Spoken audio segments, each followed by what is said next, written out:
on any computer with internet connection. Open the PDF file sent by Exemys. Open the GRD configurator. Click on Software Configuration, Middleware Connection. Enter the IP or URL, in this case is m2m.exemys.com.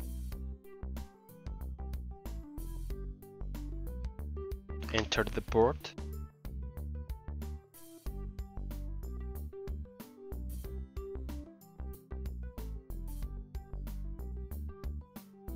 Enter the username and password.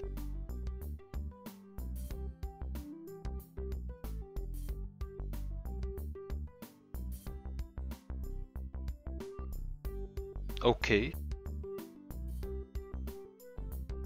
Open the remote connection. Choose the GRD. Connect it.